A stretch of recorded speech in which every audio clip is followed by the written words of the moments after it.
Yo, I got Fibby. I got my boy with me today.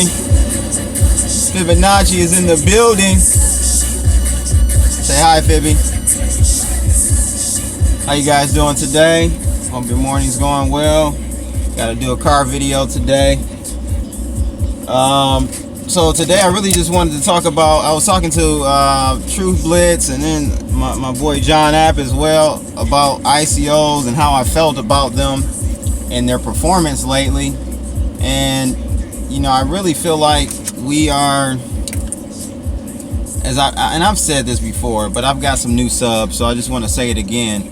The ICO market is really starting to lose its alpha, because really what you have is now that the learning curve has lowered as far as how to, you know, how the whole ICO process goes, how to get into them. People have learned how to do that. So pretty much any popular ICO that really, you know, that either doesn't reach their hard cap or barely reaches it, your alpha for it to me is almost nil. So the performance you're going to see going forward with a lot of these ICOs is going to be at most par or break even, in my opinion. That's just my opinion. I'm just looking at the markets, and you know, Kyber just came out with their ICO. I mean, they just released the tokens that it kind of started trading on Ether Delta, and so you know, Kyber, in Kyber's situation, we had a 5x return once it started trading, which was only created by artificial demand. So they created an artificial limitation on supply, which created an outstanding demand for that particular token. But you're not going to see that type of scenario going forward unless you have that like artificial supply scenario where they limited Kyber limited each user to like 3.6 or 3.7 ETH. So a very small, well, at least for some it may be, you know, a large amount, but it's not that much in the grand scheme of things to be able to invest in. So we saw how Proppy, I invested in Proppy, I did the Proppy ICO. That did horribly. And I got out at like 74 cents. So I did still take a loss of about 20%, seeing that I had a bonus of 5%. So my loss was around 20% on that one. So I did mitigate my losses as much as possible on the Proppy. And it's nothing against Proppy. I think they have a good business case. And I've seen ICOs with actual products in like MVPs or actual betas with revenue do poorly. So it's not, you just gotta, I think you need to start to tweak your expectations for these ICOs, and also like possibly change your strategy in investing in the ICOs, or at least evaluating which ICOs you want to invest in.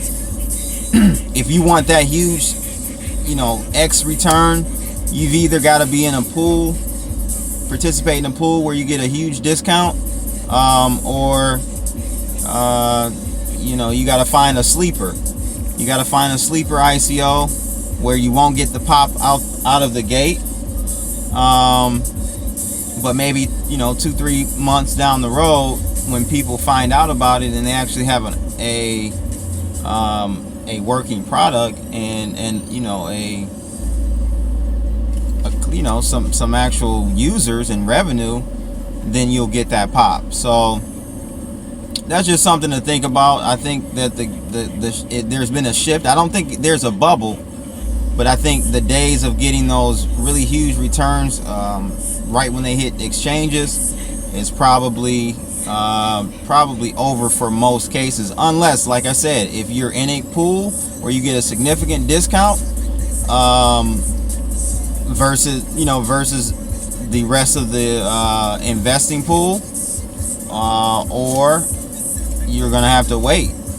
You get a sleeper and you have to wait for the market to acknowledge their product and the benefit of them, and then that's how you'll get your pop. You'll get your huge returns. With that being said, I've invested in Kick ICO. Kick ICO they raised a lot of money, but they did not reach their hard cap, so they closed their ICO. I think they ran out of time, I believe, and I'm not expecting any real pop on Kick ICO.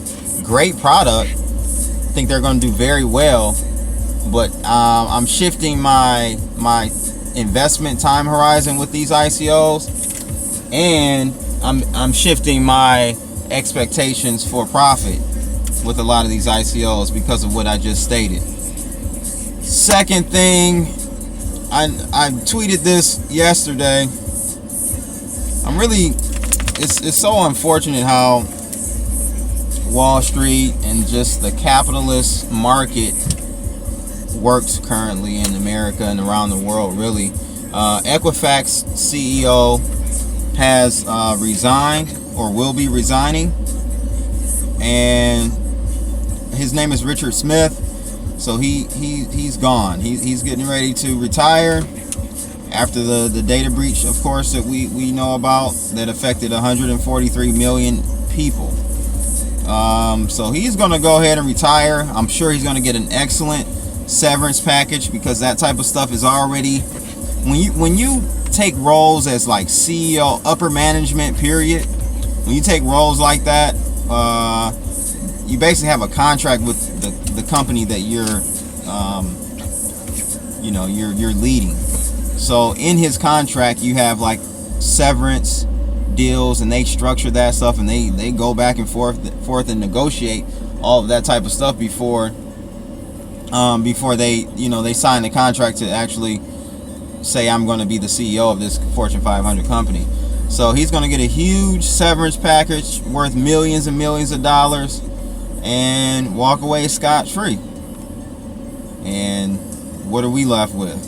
Our personal identities out there. I don't even know, did they ever pay the people, the hackers, like whatever came of that. So it's just a hot mess, man. And I kind of voiced my opinions about that on Twitter yesterday, and Max Kaiser actually retweeted my tweet on that. So yeah, I just think it's a shame, man, and things need to change.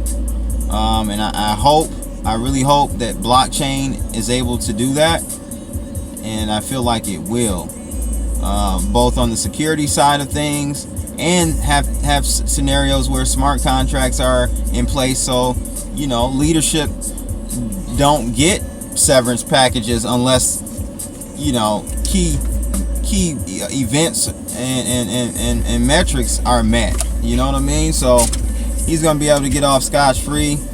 Not sure what's going to happen with the insider trading. It's really sad, people. I want to know what your thoughts are on the CEO resigning. Especially, I want to know your thoughts on the ICO game and how I perceive it changing. And that's it. There is one thing. The Daily Edge tweeted out about this Equifax thing. They had a hilarious tweet. They said, Equifax CEO Richard Smith has resigned. Says he plans on living quietly under 6 different stolen identities. I think that's hilarious. I'll put the link to that tweet in the description of this video. But that's about it, ladies and gentlemen. I'm getting ready to get this day started. It's your boy Crypto Blood. Make sure you hit me on cryptoblood.io if you want to drop me a line, or check us out in the Webbot rooms. I'll leave the link of that in this video as well. Hope you guys enjoyed that interview with Jobby Weeks I did a couple days ago or yesterday. And that's it. It's your boy Crypto Blood. I'm out. Boom.